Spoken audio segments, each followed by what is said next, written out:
Welcome to my channel. Ella vació toda la cuenta y bloqueó todo, gritaba Diego en el banco, con la voz quebrada y las manos temblando mientras sostenía los papeles que el gerente acababa de entregarle. Su rostro estaba rojo de la rabia y la humillación. Había ido esa mañana con la certeza absoluta de que tenía $200,000 esperándolo en la cuenta conjunta que compartía conmigo, su madre. $200,000 que planeaba usar para comprar una casa de lujo para Luisa, su esposa, como regalo sorpresa. Una mansión con jardín amplio, piscina y acabados importados que ella llevaba meses mostrándole en revistas de decoración. Pero cuando el gerente revisó el sistema, la pantalla mostró un saldo de $0 con 0 centavos. Nada. Absolutamente nada. Su madre realizó una transferencia completa hace 3 días, explicó el gerente con voz profesional pero incómoda, ajustándose los lentes mientras miraba la pantalla de su computadora. Cerró la cuenta conjunta y abrió una nueva a su nombre exclusivo. Todo legal y debidamente firmado. Lo siento, señor, pero ya no tiene acceso a esos fondos. Diego golpeó el escritorio con tanta fuerza que hizo saltar el portaplumas y el calendario de mesa. Varios clientes en el banco voltearon a mirarlo, asustados. Luisa, que estaba sentada a su lado esperando las buenas noticias que nunca llegarían, palideció como si acabara de ver un fantasma. Sus labios perfectamente pintados de rojo se abrieron en una expresión de shock absoluto. «Esto no puede estar pasando», murmuró Diego, pasándose las manos por el cabello con desesperación. «Esa vieja no puede haberme hecho esto. No puede. Ese dinero era mío. Yo trabajé por ese dinero. Yo lo puse ahí». Pero la verdad era otra. La verdad era que cada centavo de esos $200,000 provenía de la venta de un terreno que mi difunto esposo me había dejado en herencia hacía 20 años. Un terreno que yo había vendido 3 años atrás específicamente para asegurar mi futuro, para tener algo guardado en caso de enfermedad o emergencia. Diego me había convencido de abrir una cuenta conjunta para mayor seguridad. Me dijo: «Así si te pasa algo, mamá, yo podré ayudarte rápidamente sin trámites legales complicados». Fueron sus palabras exactas, acompañadas de esa sonrisa cálida que siempre me derretía el corazón. ¡Qué ingenua fui! ¡Qué terriblemente ingenua! Cuando Diego salió del banco ese martes por la mañana, tenía el rostro transformado en una máscara de furia que jamás le había visto. Luisa caminaba detrás de él con pasos rápidos, sus tacones repiqueteando contra el pavimento como martillos. «Tienes que arreglar esto», le siseaba ella con veneno en la voz. «Me prometiste esa casa, Diego. Me lo prometiste. Todos mis amigas ya saben que vamos a mudarnos. Ya hasta publiqué fotos en redes sociales. Esto es humillante». Diego arrancó el auto con tanta violencia que las llantas chirriaron. 30 minutos después, estaba derribando la puerta de mi pensión. El estruendo fue ensordecedor. La madera vieja se dio con un crujido terrible y la puerta se abrió de golpe, rebotando contra la pared interior. Yo estaba en la cocina preparando mi té de manzanilla de la mañana, como hacía todos los días a las 11 en punto.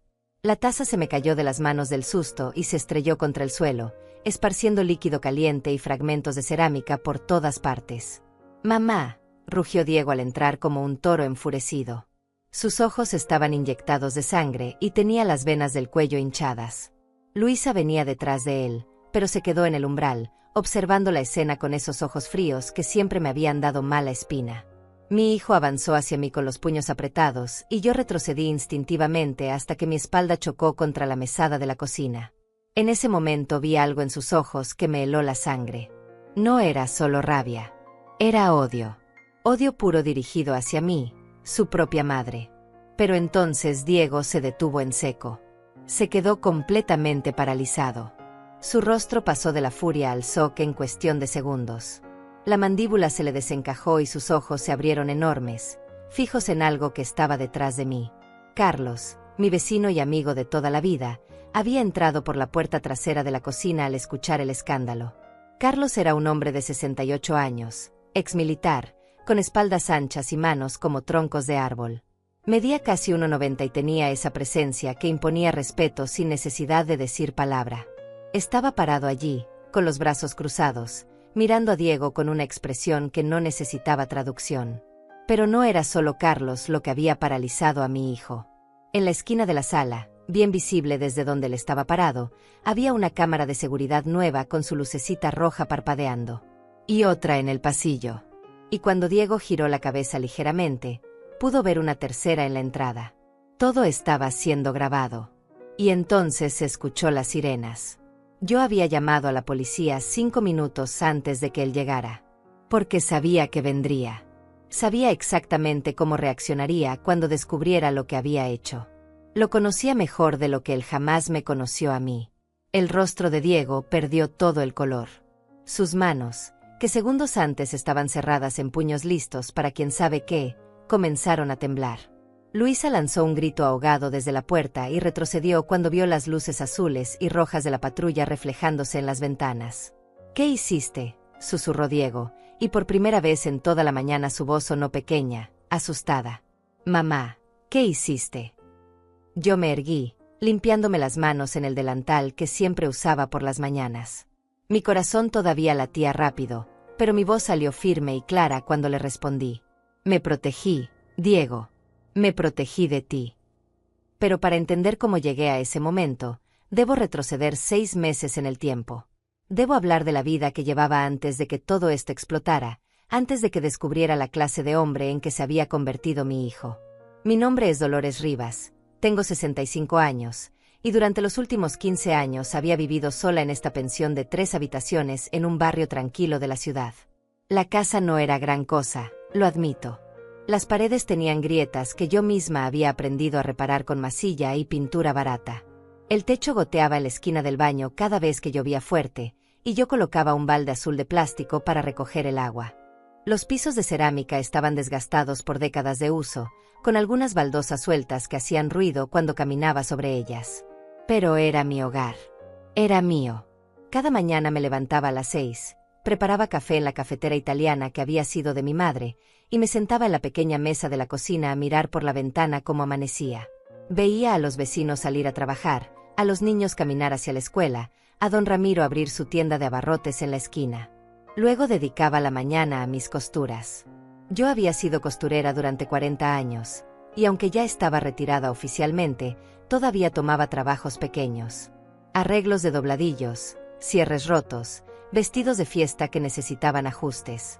Nada del otro mundo, pero me mantenía ocupada y me daba algunos dólares extra para los gastos. Mi pensión mensual era de $450. No era mucho, pero me alcanzaba. Vivía de forma austera, comprando lo necesario, sin lujos ni desperdicios. Cocinaba mis propias comidas, remendaba mi propia ropa, caminaba en lugar de tomar el autobús cuando el clima lo permitía. Los $200,000 en el banco eran mi red de seguridad, mi tranquilidad. Eran para emergencias médicas, para alguna reparación grave de la casa, para sentirme protegida en mi vejez. Jamás los toqué excepto para pagar algunos impuestos anuales de la propiedad. Diego era mi único hijo. Lo había criado sola desde que tenía 8 años, cuando su padre murió en ese terrible accidente automovilístico en la carretera del norte. Trabajé doble turno durante años para darle educación, ropa decente, una vida mejor que la mía. Me salté comidas para que él pudiera comer carne los domingos. Usé la misma ropa durante años para poder pagarle la universidad. Él estudió administración de empresas y consiguió un buen trabajo en una empresa de importaciones. Ganaba bien, mucho mejor que yo jamás gané. Se casó con Luisa hace 5 años. Ella venía de una familia con dinero, o al menos eso aparentaban. Siempre vestida a la moda, siempre con el cabello perfecto, las uñas hechas, maquillaje impecable. Trabajaba como gerente de marketing en una boutique de ropa cara. Desde el principio noté que me miraba por encima del hombro. Cuando visitaban mi casa, ella tocaba las cosas con la punta de los dedos, como si todo estuviera sucio. Fruncía la nariz ante mis muebles viejos, ante mis cortinas desteñidas por el sol, ante mi televisor antiguo que todavía funcionaba perfectamente bien. «Dolores, deberías renovar este lugar», me decía con esa voz dulce pero venenosa. «Se ve tan anticuado, tan descuidado». Yo sonreía y asentía, pero por dentro sentía una punzada de vergüenza. Vergüenza que me enojaba conmigo misma por sentir. Esta era mi casa. La había pagado con mi sudor y mis lágrimas. No tenía por qué sentirme mal por no tener muebles de diseñador ni electrodomésticos de última generación. Diego venía a visitarme cada 2 semanas, generalmente los domingos.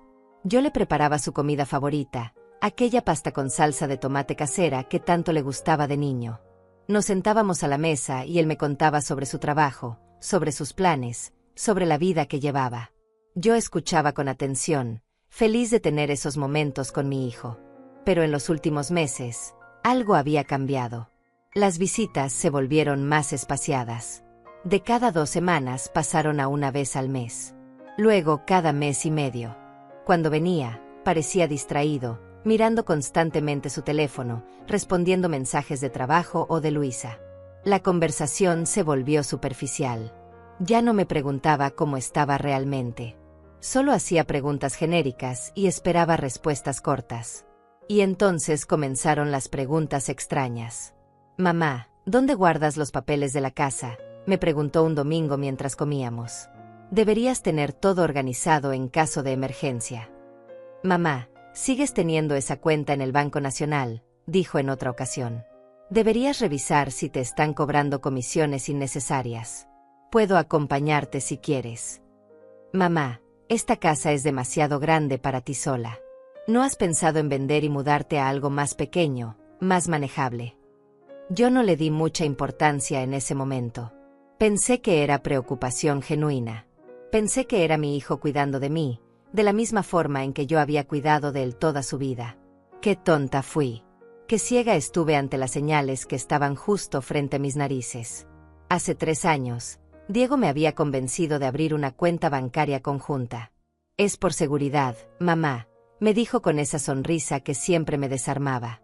«Si te pasa algo, si tienes una emergencia, yo podré acceder al dinero para ayudarte inmediatamente. No tendrás que preocuparte por trámites ni burocracia. Confías en mí, ¿verdad?». Por supuesto que confiaba en él. Era mi hijo. Mi único hijo. El niño al que había dedicado mi vida entera. Firmé los papeles sin leer la letra pequeña. Transferí todo mi dinero a esa cuenta conjunta. Diego tenía acceso total, igual que yo. Podía retirar, transferir, hacer lo que quisiera sin mi autorización. Pero nunca pensé que lo haría. Nunca imaginé que me vería como un obstáculo, como una fuente de recursos para explotar. También me convenció de modificar la escritura de la casa. «Deberíamos ponerla a nombre de los dos», sugirió durante una cena. «Por cuestiones de herencia, mamá. Para evitar problemas legales cuando... bueno, ya sabes. Cuando llegue el momento. Así todo será más simple». Yo firmé. Firmé porque confiaba. Porque amaba. Porque era mi hijo y jamás pensé que me traicionaría. La vida continuó con su rutina tranquila. Yo seguía cosiendo, caminando al mercado los martes y viernes, tomando mi té de manzanilla todas las mañanas, regando las plantas del pequeño jardín trasero. Carlos, mi vecino, venía ocasionalmente a tomar café. Éramos amigos desde hacía décadas. Su esposa había muerto hace 7 años y él vivía solo en la casa de al lado. A veces compartíamos cenas sencillas, nos recomendábamos programas de televisión, nos quejábamos juntos sobre el aumento de los precios en el supermercado. Todo parecía estar bien. Todo parecía estar en orden. Pero debajo de esa superficie tranquila, algo oscuro se estaba gestando. Algo que yo no podía ver todavía, pero que pronto explotar. Los primeros signos reales de que algo andaba mal comenzaron a aparecer hace 4 meses, aunque en ese momento no los reconocí como las señales de alarma que eran. Fue un sábado por la tarde cuando Diego llegó sin avisar. Eso ya era extraño en sí mismo, porque siempre llamaba antes de venir. Tocó el timbre con insistencia y cuando abrí la puerta, lo encontré parado ahí con una expresión tensa en el rostro. Luisa estaba en el auto, esperando con el motor encendido. Ni siquiera se molestó en bajar para saludarme.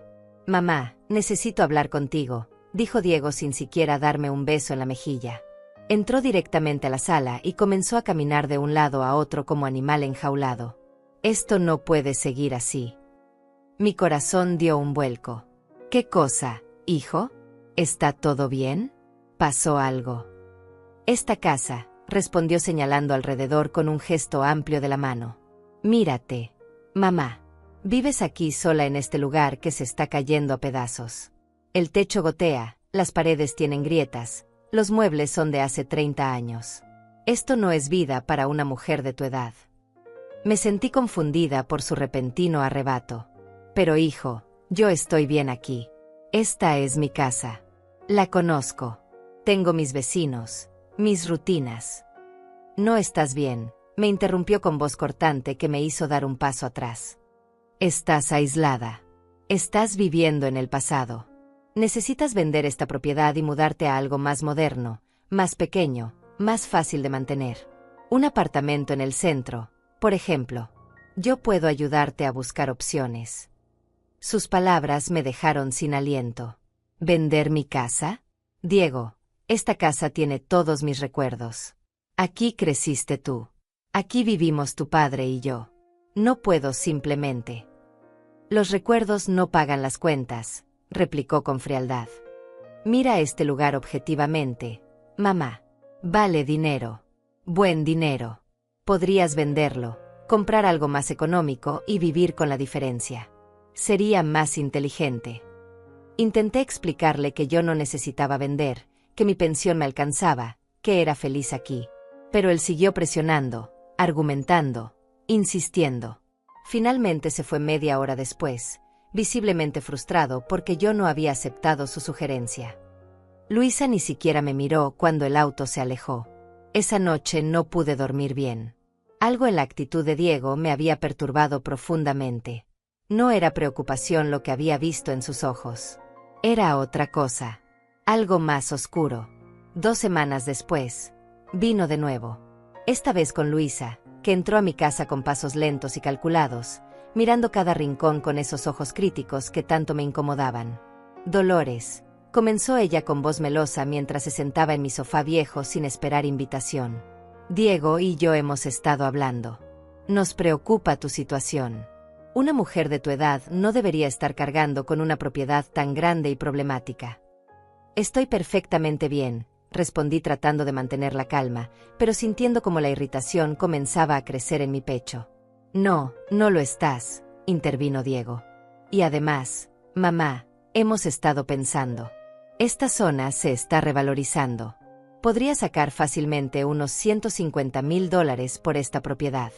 Es una oportunidad que no deberías desperdiciar.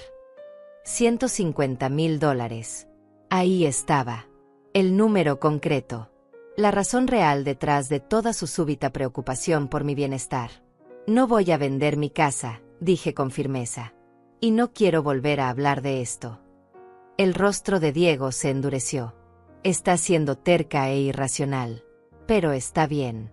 Tú verás cuando este lugar se te caiga encima y no tengas dinero para arreglarlo. Se fueron dejando un ambiente pesado y tenso. Yo me quedé sentada en mi cocina, temblando, sintiendo que algo fundamental había cambiado en mi relación con mi hijo. Ya no me miraba como a su madre. Me miraba como a un obstáculo. Las semanas siguientes fueron una montaña rusa emocional.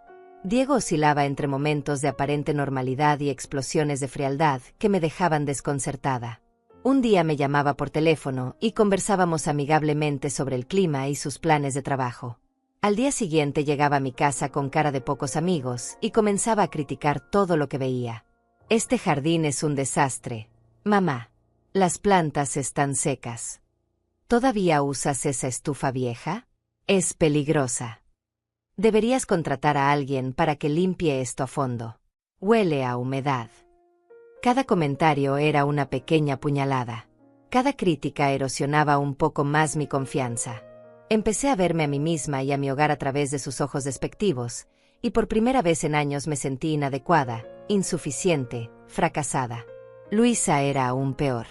Cuando venía, tocaba mis cosas con evidente disgusto.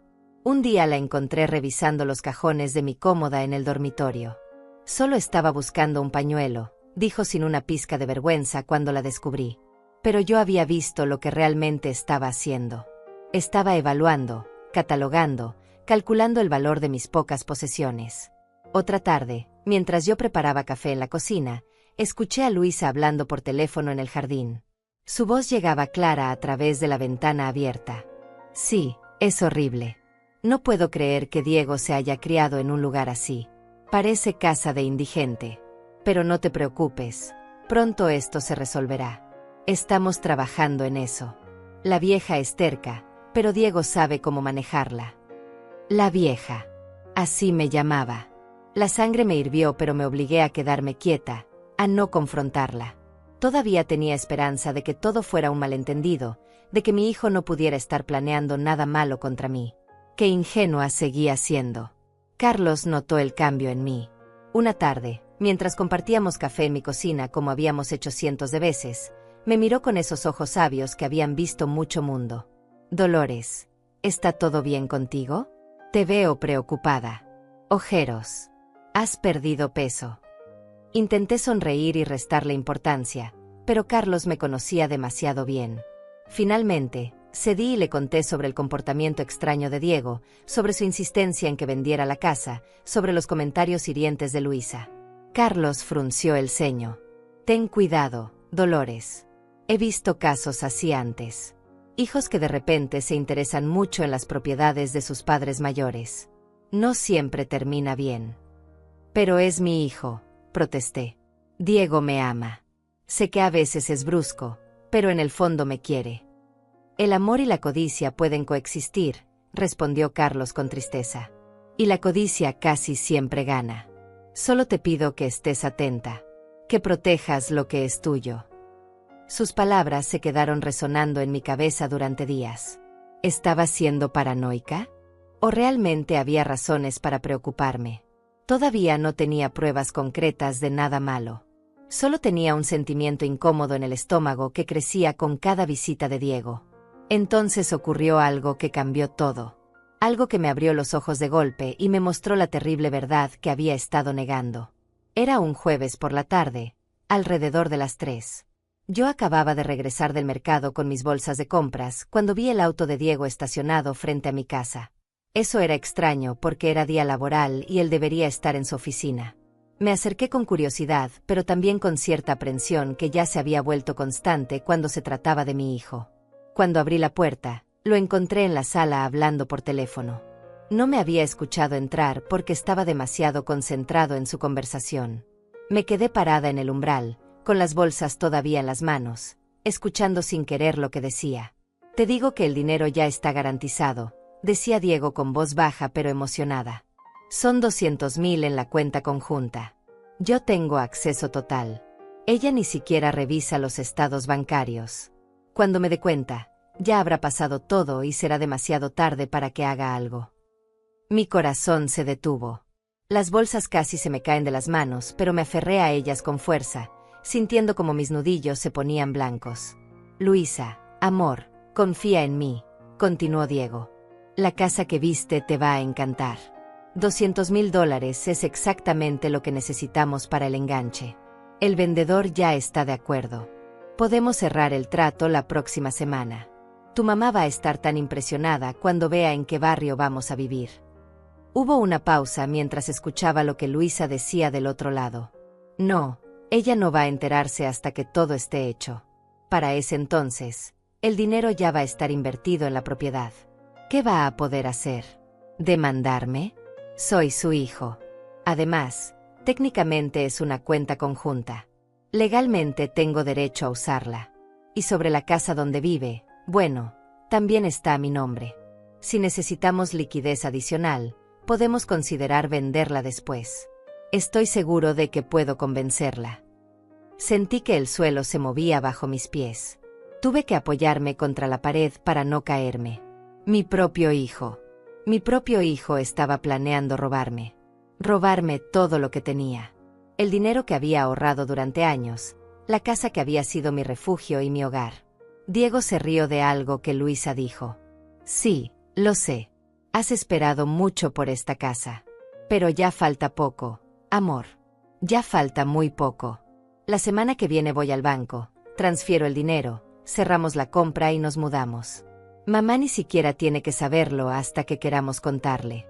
Y para entonces, ya no habrá vuelta atrás. Me moví silenciosamente hacia atrás, saliendo de la casa con el mismo cuidado con que había entrado. Mis piernas temblaban tanto que apenas podía caminar. Dejé las bolsas en el porche y me alejé por la calle, sin rumbo, solo necesitando escapar antes de que Diego saliera y me viera. Caminé durante 1 hora sin saber a dónde iba. Las lágrimas corrían por mis mejillas sin control. La gente me miraba al pasar, pero no me importaba. Sentía como si me hubieran arrancado el corazón del pecho y lo hubieran pisoteado frente a mis ojos. ¿Cómo había llegado a esto? ¿Cómo el niño que yo había criado con tanto amor, con tanto sacrificio, se había convertido en esto? ¿En un hombre capaz de robarle a su propia madre? ¿En alguien que hablaba de mí como si fuera un estorbo, como si fuera demasiado tonta para darme cuenta de lo que planeaba? Finalmente terminé en una pequeña plaza a 3 cuadras de mi casa. Me senté en una banca bajo un árbol y traté de calmar mi respiración, de poner en orden mis pensamientos. Tenía que pensar con claridad. Tenía que decidir qué hacer. La primera reacción fue de negación. Tal vez había malinterpretado la conversación. Tal vez Diego tenía una explicación razonable. Tal vez estaba planeando pedirme el dinero prestado y simplemente no había encontrado el momento adecuado para hacerlo. Pero no. Sabía lo que había escuchado. Sabía exactamente lo que significaba. Ella ni siquiera revisa los estados bancarios. Cuando se dé cuenta, ya habrá pasado todo. Para ese entonces, ya no habrá vuelta atrás. Esas no eran palabras de alguien que planeaba pedir permiso. Eran palabras de alguien que planeaba un robo. La segunda reacción fue de culpa. ¿Había sido yo mala madre? ¿Había criado a Diego de forma que se sintiera con derecho a tomar lo que no era suyo? ¿Había sido demasiado blanda? ¿Demasiado generosa? ¿Le había dado tanto que ahora esperaba que todo lo mío fuera automáticamente suyo también? Pero luego la culpa se transformó en rabia. Rabia ardiente que me quemaba por dentro. Yo no tenía la culpa de que mi hijo se hubiera convertido en un ladrón. Yo le había enseñado valores, honestidad, respeto. Las decisiones que él estaba tomando ahora eran suyas y solo suyas. Y Luisa, esa mujer codiciosa que solo veía signos de dólares cuando miraba a su alrededor, claramente había influido en él, lo había empujado hacia esto. Me sequé las lágrimas con el dorso de la mano. Suficiente llanto. Suficiente autocompasión. Ahora tenía que actuar. Saqué mi teléfono celular viejo del bolsillo y llamé a Carlos. Él contestó al segundo timbre. Carlos, dije con voz temblorosa pero determinada. Necesito tu ayuda. Necesito que vengas a buscarme. Estoy en la plaza de la Avenida Libertad. Y necesito que me acompañes a hacer algunas cosas muy importantes. ¿Estás bien, Dolores? Tu voz suena extraña. No, no estoy bien. Pero voy a estarlo. Solo ven, por favor. Carlos llegó 15 minutos después en su camioneta vieja. Me subí sin decir palabra y durante el trayecto le conté todo lo que había escuchado. Vi cómo su rostro se endurecía con cada detalle, cómo sus manos apretaban el volante con fuerza creciente. Ese desgraciado, murmuró cuando terminé. Ese maldito desgraciado. Perdona mi lenguaje, Dolores, pero tu hijo se merece todo lo que le va a pasar. ¿Qué voy a hacer, Carlos? No puedo simplemente confrontarlo. Si lo hago, él va a negar todo. Va a decir que malentendí. Va a hacerme sentir loca. Carlos pensó por un momento mientras conducía. Necesitas pruebas. Necesitas evidencia concreta de lo que está planeando. Y necesitas proteger tus activos antes de que sea demasiado tarde. Tenía razón. Confrontar a Diego sin pruebas no serviría de nada. Necesitaba ser inteligente. Necesitaba moverme con cuidado. Llévame a casa, le dije. Pero quédate cerca. Necesito buscar algo. Cuando llegamos, el auto de Diego ya no estaba. Había dejado las bolsas del mercado en el porche y entré con Carlos pisándome los talones. Fui directamente a mi dormitorio y comencé a buscar entre mis papeles. Facturas viejas, recibos, documentos de la casa, estados de cuenta bancarios de hace meses que nunca había tirado. Y entonces lo encontré. Un sobre que no reconocía, metido entre mis documentos personales en el segundo cajón de la cómoda. Lo abrí con manos temblorosas. Adentro había papeles. Documentos con el membrete de una inmobiliaria de lujo. Planos arquitectónicos de una casa hermosa con jardín amplio, piscina, acabados de mármol. Y una carta de intención de compra firmada por Diego y Luisa. Precio de la propiedad, $500,000. Enganche requerido, $200.000. Mi dinero. Querían usar mi dinero como enganche para comprar una mansión para ellos. Mis manos temblaban tanto que los papeles casi se me caen al suelo. Carlos los tomó y los leyó con expresión cada vez más sombría. La carta de intención estaba fechada 2 semanas atrás. Diego y Luisa ya habían comprometido el dinero. Ya habían firmado documentos preliminares con el vendedor. Solo faltaba que Diego hiciera la transferencia bancaria para cerrar el trato. Mira la fecha de cierre propuesta, dijo Carlos señalando con el dedo un párrafo en el contrato. El próximo martes. Faltan solo 5 días. Dolores. En 5 días planeaba vaciar tu cuenta y comprometerte en una transacción que no puedes revertir. Sentí náuseas. Me senté en el borde de mi cama porque las piernas ya no me sostenían. ¿Cómo pudo hacer esto? ¿Cómo pudo siquiera pensar en hacer esto? Carlos se arrodilló frente a mí y tomó mis manos entre las suyas. Escúchame bien, Dolores. No tienes tiempo para el dolor ahora. Tiempo para eso habrá después. Ahora necesitas actuar rápido y actuar inteligente. Si Diego se da cuenta de que descubriste sus planes, va a acelerar todo. Podría hacer la transferencia mañana mismo. Tenía razón. No podía derrumbarme ahora. Respiré profundo varias veces, obligándome a calmar el pánico que amenazaba con ahogarme. ¿Qué debo hacer?, pregunté con voz más firme. Primero, necesitas ir al banco mañana a primera hora. Antes de que Diego pueda moverte. Cierra esa cuenta conjunta, transfiere todo el dinero a una nueva cuenta solo a tu nombre. Asegúrate de que él no pueda tocar ni un centavo. Pero él va a darse cuenta. Va a enfurecerse. Que se enfurezca. Mejor que se enfurezca antes de robarte que después. Y sobre la casa, necesitas hablar con un abogado. Necesitas sacar su nombre de la escritura si es posible, o al menos proteger tu parte para que no pueda venderla sin tu consentimiento. Eso va a costar dinero. Los abogados son caros. Tienes $200.000 en el banco, Dolores. Usa una parte para proteger el resto. Vale cada centavo. Esa noche no dormí.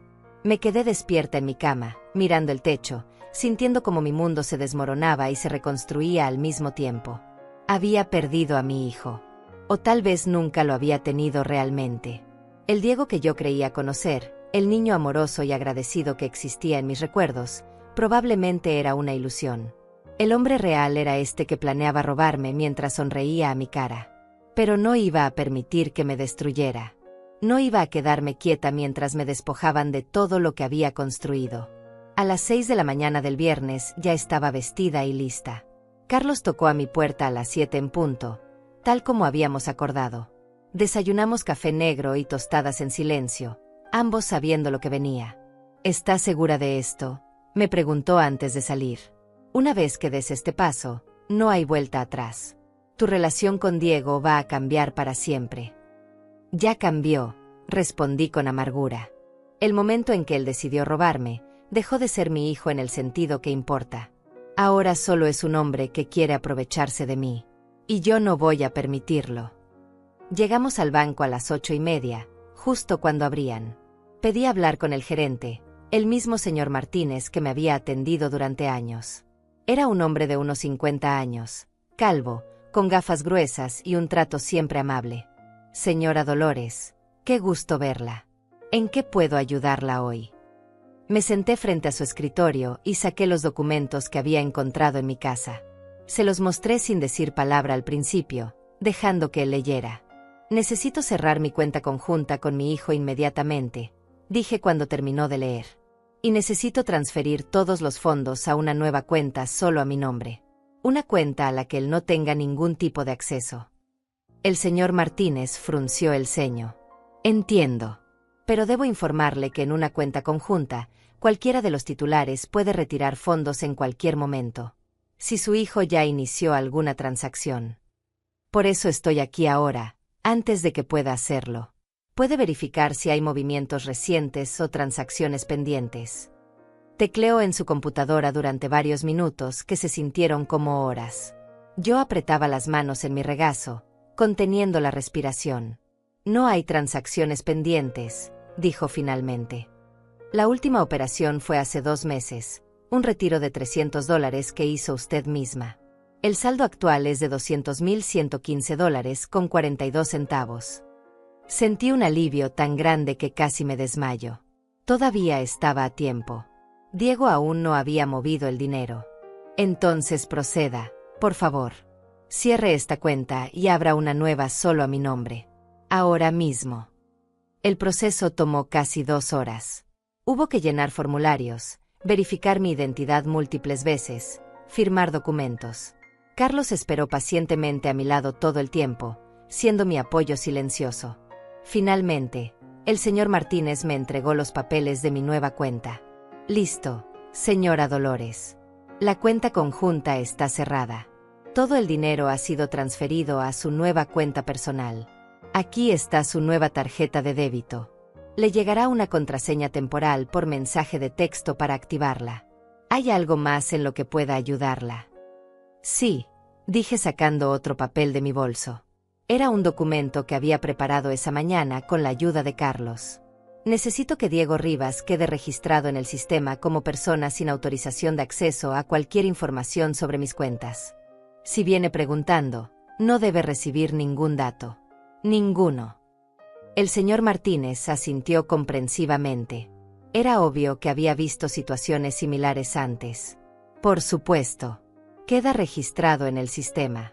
Si su hijo intenta obtener información sobre sus cuentas, será redirigido a mí personalmente, y yo le informaré que no tengo autorización para divulgar esos datos.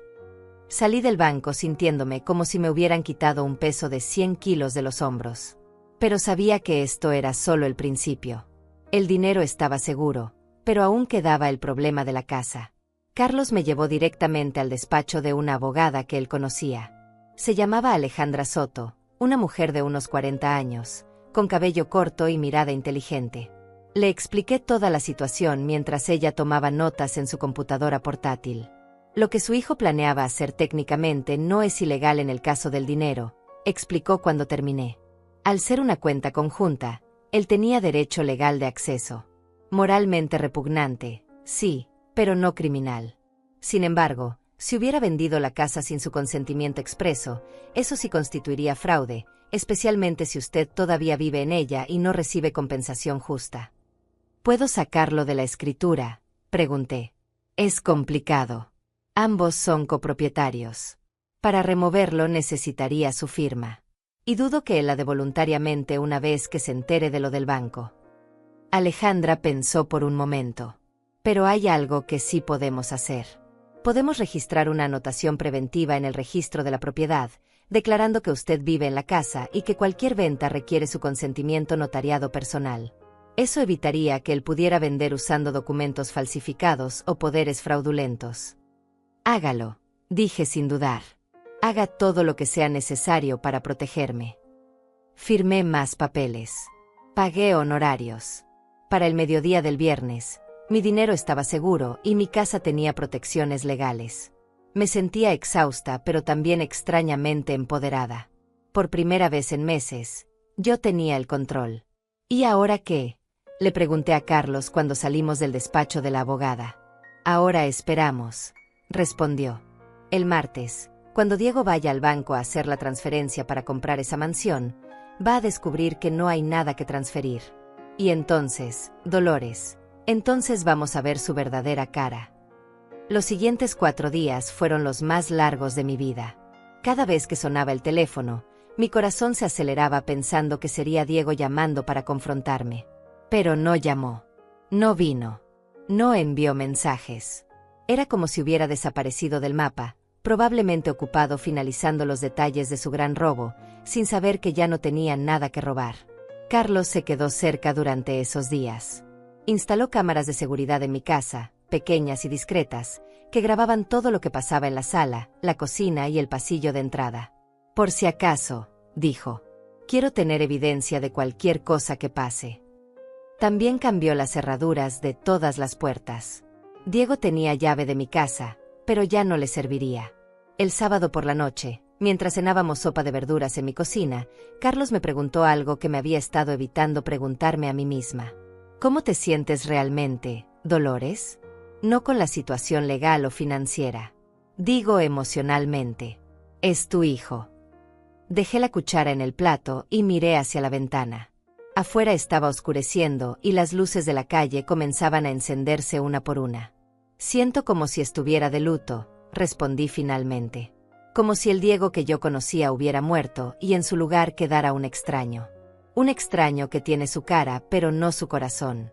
¿Sabes qué es lo peor? Que sigo buscando excusas para él en mi cabeza. Sigo pensando que tal vez Luisa lo presionó tanto que él cedió. Que tal vez está pasando por problemas que yo no conozco. Pero luego recuerdo sus palabras exactas en esa llamada telefónica y sé que no hay excusa que valga. Carlos asintió con tristeza. El amor de madre es lo más fuerte que existe.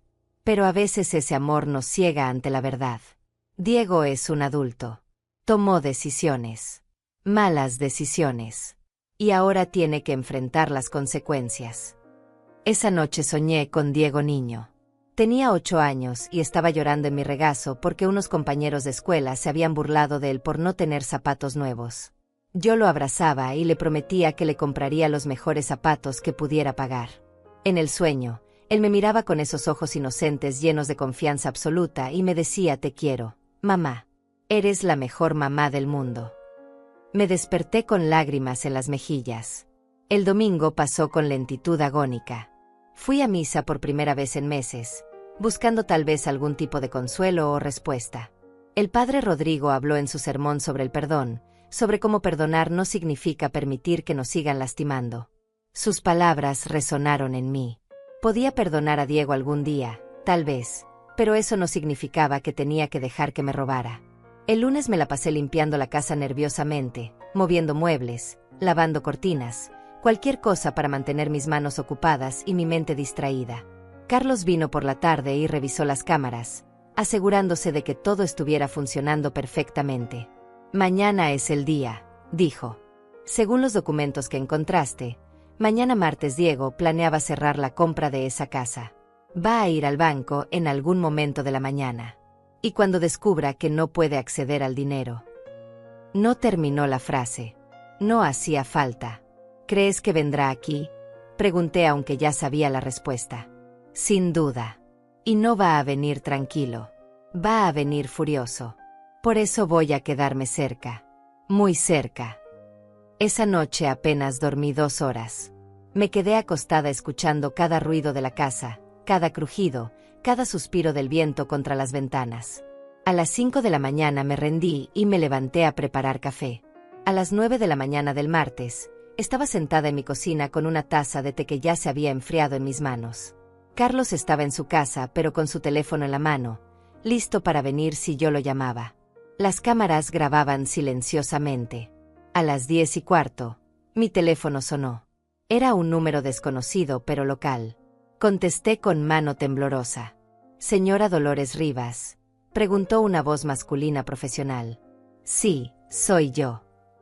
Habla el gerente del Banco Nacional, sucursal Centro. Quería informarle que su hijo Diego Rivas estuvo aquí hace unos minutos intentando acceder a información de la cuenta conjunta que ustedes tenían. Le informé que esa cuenta fue cerrada y que no puedo proporcionarle ningún dato sobre sus nuevas cuentas. Él se alteró bastante y pidió hablar con supervisores. Quería que usted supiera, por si intenta contactarla. Gracias por avisarme, logré decir con voz temblorosa. También quiero informarle que llamó a la policía amenazando con presentar cargos por robo contra usted. Los oficiales llegaron, pero después de revisar la documentación, le explicaron que siendo usted la única titular de la cuenta actual, no hay delito. Se retiró muy molesto. Solo quería que estuviera advertida. Colgué el teléfono y llamé inmediatamente a Carlos. Acaba de estar en el banco. Ya sabe. Ya lo descubrió todo. Voy para allá, respondió Carlos. No cuelgues. Mantén el teléfono en la mano. Escuché sus pasos rápidos a través del teléfono, el sonido de su puerta cerrándose. En menos de 1 minuto estaba tocando a mi puerta trasera. Lo dejé entrar y nos quedamos esperando en la cocina. Puede que no venga, dije con voz esperanzada.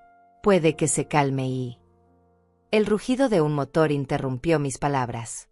A través de la ventana vi el auto de Diego frenando bruscamente frente a mi casa, subiéndose a la acera. Salió como un toro enfurecido, con Luisa detrás gritándole algo que no alcanzaba a escuchar. «Aquí viene», murmuró Carlos poniéndose de pie. «Quédate detrás de mí». Diego ni siquiera tocó el timbre. Intentó abrir la puerta con su llave, pero la nueva cerradura no cedió. Lo escuché maldecir afuera. Luego comenzó a golpear la puerta con los puños. «Mamá, abre esta maldita puerta. Abre ahora mismo». Su voz estaba cargada de una rabia que jamás le había escuchado. Carlos me miró y negó con la cabeza. «No abras todavía. Deja que se calme un poco». Pero Diego no se calmó. Los golpes se hicieron más fuertes. «Sé que estás ahí. Abre o tiro la puerta abajo». «¿Qué hiciste? ¿Qué mierda hiciste con mi dinero?» «Tu dinero», repetí en voz baja sintiendo como la rabia también comenzaba a crecer en mí. «Mi dinero, querrás decir». Luisa gritaba afuera también. «Vieja loca. Nos arruinaste. Teníamos un contrato. El vendedor nos va a demandar por incumplimiento. Vas a pagar cada centavo». «Voy a llamar a la policía», dijo Carlos sacando su teléfono. «Espera». Lo detuve. Algo dentro de mí había cambiado. Ya no sentía miedo. Sentía furia. Furia por todo lo que Diego había planeado hacerme. Furia por su traición. Furia por cómo estaba ahora afuera de mi casa actuando como si él fuera la víctima. «Voy a abrir. Quiero que vea mi cara cuando le diga que es exactamente lo que planeaba hacer». «Dolores, no es buena idea. Las cámaras están grabando todo, ¿verdad? Entonces que quede registrado. Que quede evidencia de todo lo que va a decir». Caminé hacia la puerta con pasos firmes. Carlos me siguió, posicionándose donde pudiera intervenir si era necesario. Respiré profundo y abrí. Diego casi se cae hacia adelante por el impulso. Su rostro estaba rojo, sus ojos inyectados de sangre. Cuando me vio, toda la rabia pareció concentrarse en su mirada. «¿Qué hiciste?», gruñó. «¿Qué mierda hiciste con el dinero?». «Lo protegí», respondí con voz tranquila pero firme. «Lo protegí de ti». La cara de Diego se contrajo en una mueca de rabia mezclada con incredulidad. «¿Protegerlo de mí? Soy tu hijo. Ese dinero estaba en una cuenta conjunta. Tengo tanto derecho como tú». «No tienes ningún derecho», respondí sintiendo como mi voz se volvía más fuerte con cada palabra. «Ese dinero vino de la venta del terreno que me dejó tu padre. Cada centavo es mío. Lo puse en cuenta conjunta porque confiaba en ti, porque creí que jamás me traicionarías. Pero me equivoqué». «¿De qué hablas? Yo nunca te traicioné. Solo iba a usar el dinero para algo importante, para comprar una casa para mi familia. Iba a pagártelo después». «Mentiroso», escupí la palabra con todo el veneno que sentía. «Te escuché, Diego. Te escuché hablando por teléfono con Luisa. Ella ni siquiera revisa los estados bancarios», dijiste. «Cuando se dé cuenta ya será demasiado tarde». Esas fueron tus palabras exactas. Vi cómo el color abandonaba su rostro. Su boca se abrió y se cerró varias veces sin emitir sonido. Luisa, que estaba detrás de él, palideció también. Yo no. Eso no es lo que quisiste decir». «No te atrevas», lo interrumpí. «No te atrevas a mentirme más. Encontré los documentos, Diego. Los papeles de esa mansión de $500,000 que querías comprarle a tu esposa. 200,000 de enganche. Mi dinero. Mi vida entera de ahorros para comprarle una casa a ella». Luisa dio un paso al frente con los ojos llenos de lágrimas de cocodrilo. «Dolores, no entiendes. Nosotros íbamos a cuidar de ti. Íbamos a darte una habitación en la casa nueva. Ibas a vivir con nosotros». «Cállate», le dije con voz helada. «Cállate ahora mismo. Te escuché llamarme la vieja. Te escuché decir que esta casa parecía de indigente. Te vi revisando mis cajones como si estuvieras tasando mis pertenencias. No quiero nada de ti. Nada». Diego recuperó algo de compostura y su expresión cambió. La rabia dio paso a algo más calculador, más manipulador. Reconocí esa mirada. Era la que ponía cuando era niño y quería conseguir algo de mí. «Mamá», dijo con voz más suave, más controlada. Sé que estás molesta. Tienes derecho. Debí hablarte antes. Debí ser honesto. Pero piénsalo.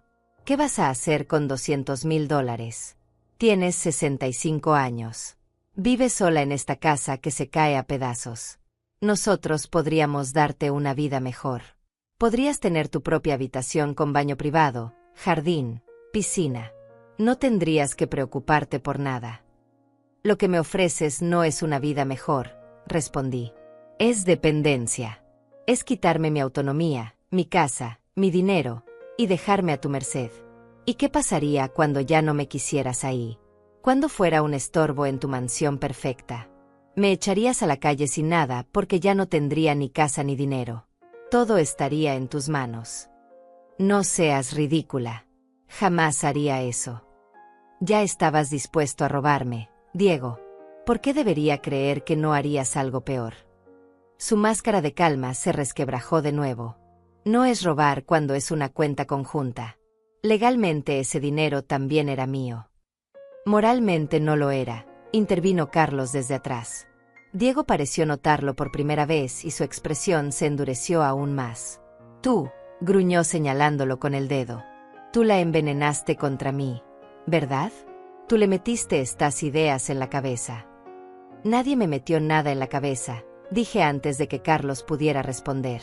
Yo escuché tus propias palabras.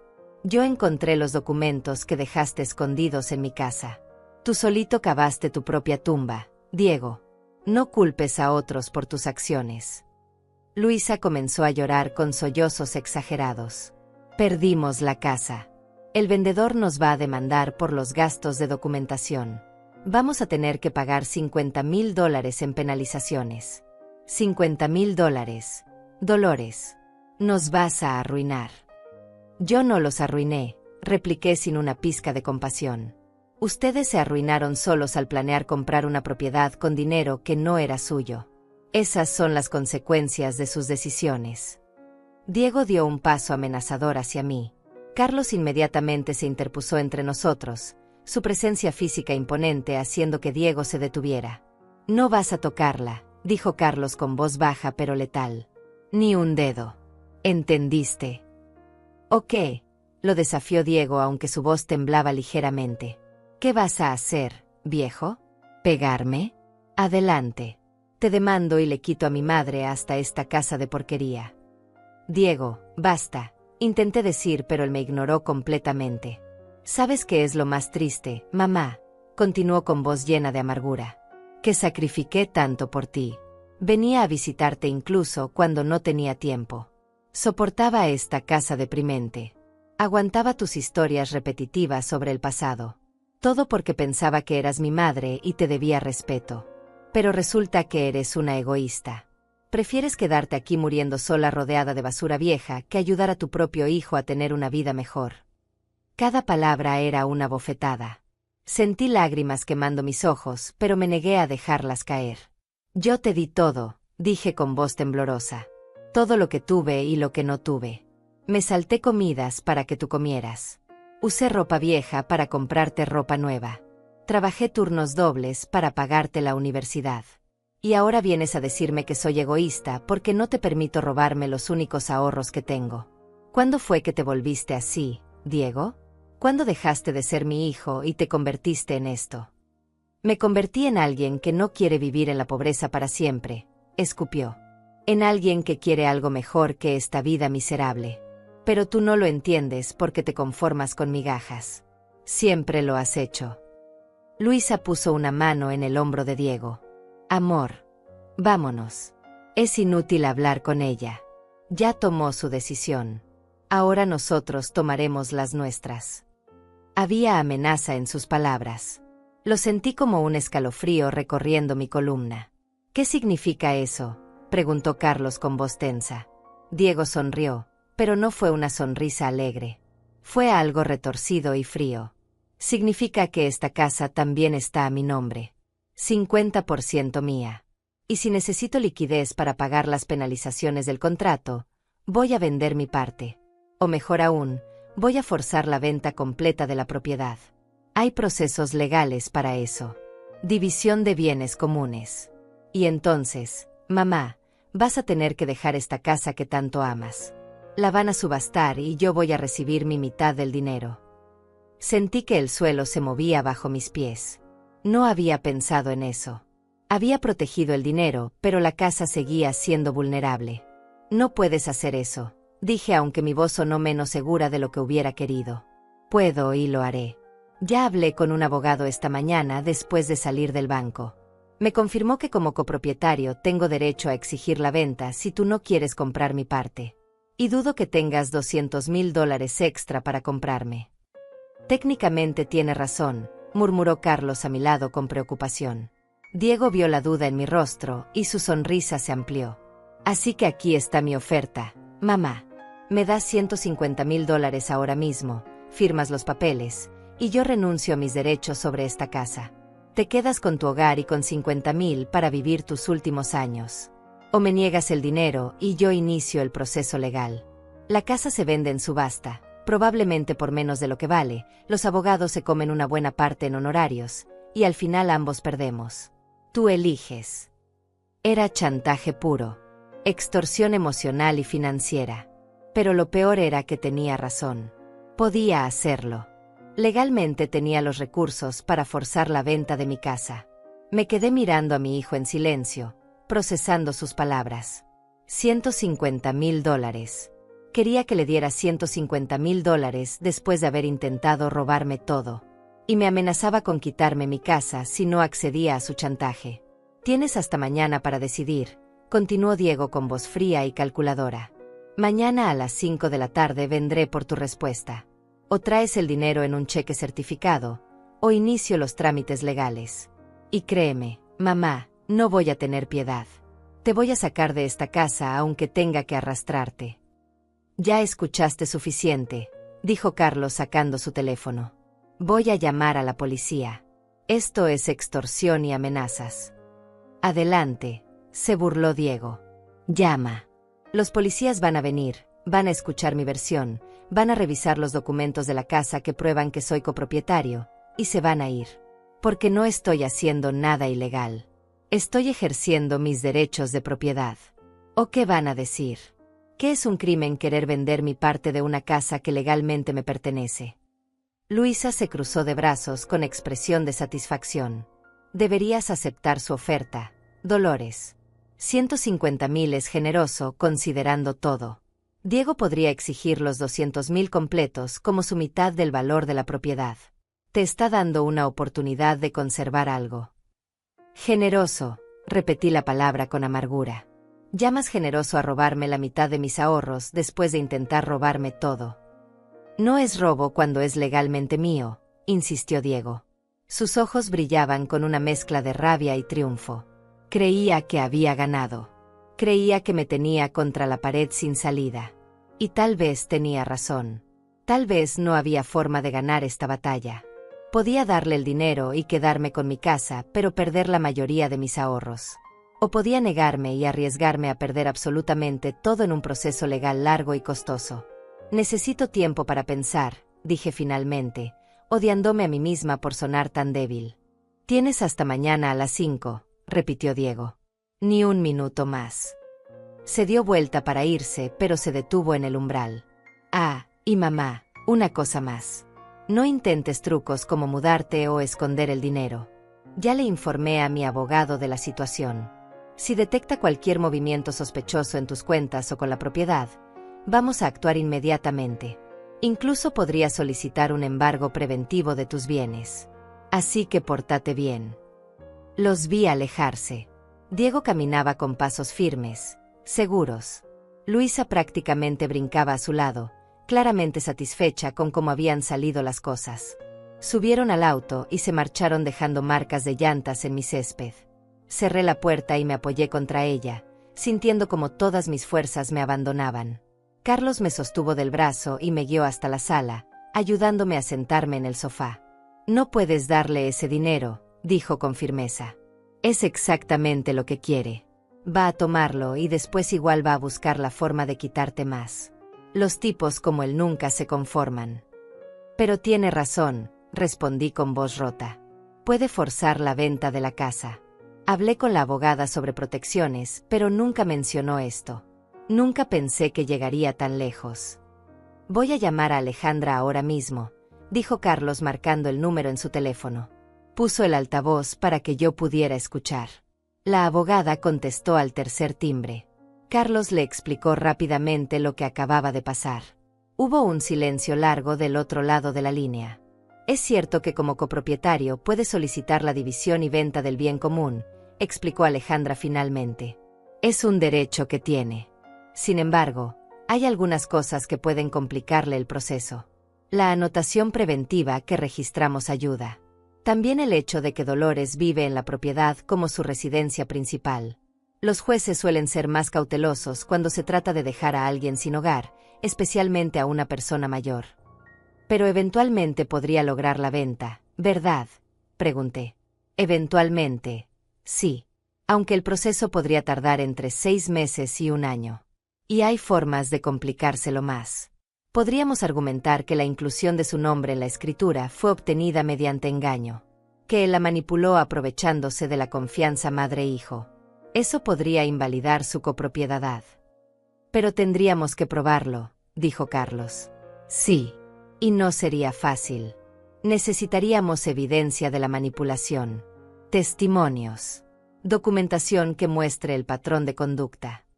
Tengo las cámaras, dije de repente. Las cámaras grabaron todo lo que pasó hoy. Sus amenazas. Su chantaje. Eso sirve. Definitivamente. Eso muestra su verdadera intención. Muestra que está usando la propiedad como palanca para extorsionarla. Envíenme las grabaciones lo antes posible. Voy a revisar nuestras opciones legales. Después de colgar con Alejandra, Carlos y yo nos quedamos sentados en silencio. Mi mente trabajaba a 1000 por hora, buscando salidas, buscando soluciones. Pero todas parecían llevar al mismo lugar. Una batalla legal larga, costosa y dolorosa contra mi propio hijo. Hay otra opción, dijo Carlos de repente. Una que no te va a gustar, pero que deberías considerar. ¿Cuál? Págale. Dale los 150,000. Que firme la renuncia a sus derechos sobre la casa. Y luego cortalo completamente de tu vida. Sé que duele, sé que parece como si él ganara. Pero piénsalo, Dolores. Terminas con tu casa asegurada y todavía $50,000 ahorrados. No es lo ideal, pero es algo. Y te libras de él para siempre. La idea me revolvió el estómago. Sería como premiarlo por intentar robarme. Sería como comprar tu paz mental. Como comprar tu seguridad. A veces en la vida no se trata de ganar o perder. Se trata de sobrevivir con la mayor dignidad posible. Pasé toda esa noche sin dormir, dándole vueltas al asunto. Carlos tenía razón en cierto sentido. Si le daba el dinero, al menos conservaría mi casa. Pero la idea de ceder ante su chantaje me enfurecía. Me hacía sentir débil, vencida. A las 4 de la mañana seguía despierta, sentada en la cocina con una taza de té frío entre las manos, cuando escuché un ruido afuera. Me asomé por la ventana y vi una figura merodeando cerca de mi jardín. Mi corazón se aceleró. Encendí la luz del porche y la figura se alejó corriendo, pero alcancé a ver quién era. Diego. Estaba espiando mi casa en medio de la noche. Revisé las cámaras de seguridad y vi que había estado ahí durante casi 1 hora, mirando por las ventanas, intentando ver qué hacía yo. El nivel de obsesión y control que estaba demostrando me aterrorizó. Llamé a Carlos inmediatamente. Está aquí. Diego está afuera de mi casa vigilándome. Voy para allá, respondió sin dudar. Y esta vez sí llamo a la policía. Esto ya es acoso. Pero para cuando Carlos llegó y llamamos a las autoridades, Diego ya se había ido. La patrulla que vino tomó el reporte y revisó las grabaciones de las cámaras. Técnicamente no hizo nada ilegal, explicó uno de los oficiales. Estaba en la vía pública. No entró a su propiedad. No la amenazó directamente. Lo más que podemos hacer es tener registro de este incidente por si la situación escala. ¿Escalar?, repetí con voz temblorosa. ¿Qué más tiene que hacer? Entrar a mi casa por la fuerza. El oficial me miró con compasión. Señora, Le recomiendo que considere obtener una orden de restricción si siente que su seguridad está en peligro. Pero basándonos en lo que veo aquí, es un conflicto familiar por propiedad. Esas cosas suelen resolverse en cortes civiles, no criminales. Después de que la policía se fue, me senté en mi sala sintiéndome completamente impotente. Diego me tenía exactamente donde quería. Podía acosarme, podía amenazarme, podía quitarme mi casa, y el sistema legal aparentemente no podía hacer nada para detenerlo. No voy a darle el dinero, dije finalmente con voz firme. No voy a premiar su comportamiento. Si quiere pelea legal, la va a tener. Carlos asintió con respeto. Entonces nos preparamos para la guerra. Pero Dolores, tienes que estar lista. Va a ponerse feo. Muy feo. No sabía cuán razón tenía. El martes a las 5 de la tarde en punto, tal como había prometido, Diego llegó. Esta vez no vino solo con Luisa. Traía a 2 hombres más, tipos grandes y corpulentos que se quedaron parados junto al auto como guardaespaldas. Intimidación pura. Yo estaba preparada. Carlos estaba conmigo adentro. Las cámaras grababan. Y había llamado a la policía preventivamente, informándoles que esperaba una confrontación y que temía por mi seguridad. Me dijeron que enviarían una patrulla a vigilar la zona. Diego tocó el timbre con insistencia. Abrí la puerta, pero dejé la reja de seguridad cerrada entre nosotros. ¿Tienes mi dinero?, preguntó sin siquiera saludar. Tenía ojeras profundas y se veía demacrado. Claramente tampoco había dormido bien. No, respondí con voz clara y firme. No te voy a dar ni un centavo más de lo que ya intentaste robarme. Su rostro se contrajo en una mueca de furia. Entonces ya tomaste tu decisión. Mañana mismo inicio el proceso legal. Para fin de mes esta casa va a estar en subasta. Espero que hayas disfrutado vivir aquí porque pronto vas a estar en la calle. No lo creo, dije sacando unos papeles de mi bolsillo. Hablé con mi abogada. Me explicó que el proceso que quieres iniciar puede tardar meses, incluso años. Y que hay múltiples formas de impugnarlo. Voy a pelear cada paso del camino, Diego. Cada documento que presentes, cada moción que hagas, voy a contraatacar. Va a costarte una fortuna en abogados y no tienes garantía de ganar. Voy a ganar, gruñó. Soy copropietario. La ley está de mi lado. La ley también considera las circunstancias. El hecho de que me manipulaste para poner tu nombre en la escritura. El hecho de que esta es mi residencia principal y tengo 65 años. El hecho de que intentaste robarme primero y ahora recurres a la extorsión. Todo eso va a ser presentado ante el juez. Y tengo las grabaciones que lo prueban. Vi cómo la confianza en su rostro comenzaba a agrietarse. Estás mintiendo. No tienes nada. Tengo todo, respondí. Cada palabra que dijiste ayer quedó grabada. Tus amenazas. Tu chantaje. Tu admisión de que querías usar mi dinero sin mi consentimiento. Incluso tengo grabación de ti merodeando afuera de mi casa a las 4 de la mañana como acosador. Todo eso va directo al expediente legal. Luisa se adelantó con los ojos llenos de lágrimas falsas.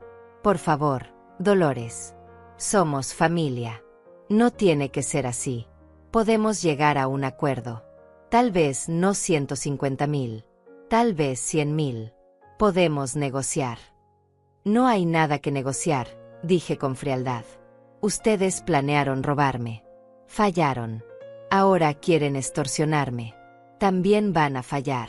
Y cuando todo esto termine, Diego, vas a terminar sin nada. Sin dinero, sin casa y sin madre. Porque aunque salgas victorioso de cualquier batalla legal, yo jamás voy a perdonarte. Jamás voy a olvidar lo que intentaste hacerme. Eres una estúpida, escupió Diego. Una vieja estúpida y terca que prefiere morir sola antes que ayudar a su propia familia. Prefiero morir sola que ser robada por mi propia familia, repliqué. Fue entonces cuando Diego perdió completamente el control. Se lanzó contra la reja de seguridad, intentando forzarla. Los barrotes se sacudieron pero aguantaron. Carlos se adelantó inmediatamente, su presencia física imponente haciendo que Diego retrocediera un paso. Vete ahora, ordenó Carlos con voz amenazante. Antes de que esto termine realmente mal para ti. Me estás amenazando, gritó Diego. ¿Escucharon eso? Este tipo me amenazó. Voy a demandarlo también. Los voy a demandar a todos. Fue entonces cuando apareció la patrulla policial que había estado vigilando desde la esquina. Los oficiales salieron del auto con expresiones serias. ¿Hay algún problema aquí?, preguntó uno de ellos acercándose. Diego inmediatamente cambió su actitud, poniéndose una máscara de víctima. Oficial, esta mujer tiene dinero que legalmente me corresponde y se niega a dármelo. Además, este hombre me amenazó con violencia física. El oficial me miró. Señora. Les mostré los papeles de mi abogada, les expliqué la situación brevemente. También mencioné que todo estaba siendo grabado por las cámaras de seguridad. Esto parece un asunto civil, no criminal, dijo el oficial después de escuchar. Señor, le recomiendo que resuelva sus disputas de propiedad a través de los canales legales apropiados. Y señora, si siente que está siendo acosada, puede solicitar una orden de restricción. Ya lo hice, mentí, aunque en realidad planeaba hacerlo al día siguiente. La solicitud está en proceso. Diego palideció. ¿Una orden de restricción? Contra tu propio hijo. Contra alguien que me amenaza y me acosa, corregí. El hecho de que seas mi hijo no te da derecho a tratarme así. Señor, le sugiero que se retire, dijo el oficial con tono que no admitía discusión. Ahora. Diego me miró con tanto odio que sentí un escalofrío. Pero se dio vuelta y comenzó a caminar hacia su auto. Luisa lo siguió, lanzándome miradas venenosas. Los dos hombres que habían traído como intimidación también se retiraron. Antes de subirse al auto, Diego se volteó una última vez. Esto no termina aquí, mamá. Te lo prometo. Vas a arrepentirte de esto. Vas a arrepentirte de haberme hecho esto. Lo único de lo que me arrepiento, grité de vuelta, es de haber confiado en ti. Vi cómo se alejaban hasta que el auto desapareció al final de la calle. Entonces mis piernas cedieron y Carlos tuvo que sostenerme para que no cayera. Lloré durante horas esa noche. Lloré por el hijo que había perdido, por la relación que nunca volvería a tener, por la familia que se había destruido. Pero también sentí algo más. Sentí alivio. Sentí liberación. Los siguientes meses fueron difíciles. Diego cumplió su amenaza e inició el proceso legal para forzar la venta de la casa. Pero Alejandra, mi abogada, peleó cada paso con ferocidad. Presentamos las grabaciones como evidencia de manipulación y extorsión. Demostramos el patrón de comportamiento abusivo. Argumentamos protección especial por ser mi residencia principal y por mi edad. El proceso se alargó y se complicó. Diego gastó una fortuna en abogados. Yo también gasté dinero, pero estaba dispuesta a gastar hasta el último centavo antes de ceder ante su chantaje. Finalmente, después de 8 meses de batallas legales, el juez emitió su fallo. Determinó que la inclusión de Diego en la escritura había sido obtenida mediante manipulación emocional aprovechándose de la relación madre-hijo. Ordenó que la propiedad volviera a estar únicamente a mi nombre. Diego tendría que pagar las costas procesales por haber iniciado una demanda considerada frívola y maliciosa. Cuando recibí la notificación del fallo, me senté en mi cocina y lloré de nuevo. Pero esta vez fueron lágrimas de alivio, de victoria, de justicia. Diego apeló, por supuesto. Pero su apelación fue rechazada 3 meses después. Había perdido todo. El dinero que gastó en abogados lo dejó endeudado. Luisa lo abandonó cuando quedó claro que no habría mansión ni vida de lujo. Lo último que supe fue que estaba viviendo en un apartamento pequeño, trabajando horas extras para pagar sus deudas. Yo recuperé mi paz. Recuperé mi casa. Recuperé mi vida. Carlos y yo nos hicimos más cercanos durante todo ese proceso. No de forma romántica, sino como verdaderos compañeros de vida. Él se convirtió en la familia que Diego nunca fue realmente. Empezamos un pequeño negocio juntos, vendiendo artesanías que yo cosía y él comercializaba en mercados locales. No ganábamos mucho, pero era nuestro. Mi casa, mi pequeña pensión con sus grietas y sus goteras, siguió siendo mi refugio. La arreglé poco a poco con parte del dinero que había protegido. Pinté las paredes. Reparé el techo. Planté flores nuevas en el jardín. Y aprendí algo fundamental, que a veces el mayor acto de amor propio es decir que no. Es establecer límites. Es protegerte a ti misma incluso cuando eso significa perder a alguien que creías que amabas. Diego intentó contactarme una vez, 2 años después. Me envió una carta pidiendo perdón, diciendo que había estado bajo mucha presión, que Luisa lo había influenciado. Pero sus palabras sonaban huecas, calculadas. No había arrepentimiento real. Solo quería otra oportunidad de manipularme. No respondí. Guardé la carta en un cajón y seguí con mi vida. Ahora, a mis 68 años, vivo tranquila. Tengo mis costuras, mi jardín, mis amigas del vecindario, mi rutina de té de manzanilla cada mañana. Tengo a Carlos, quien me hace reír y me acompaña en los días difíciles. Y tengo mi dignidad. Tengo el conocimiento de que cuando me pusieron contra la pared, cuando intentaron robarme todo, me levanté y luché. No fui víctima. Fui guerrera. Mi casa sigue siendo modesta. Mis muebles siguen siendo viejos. Pero son míos.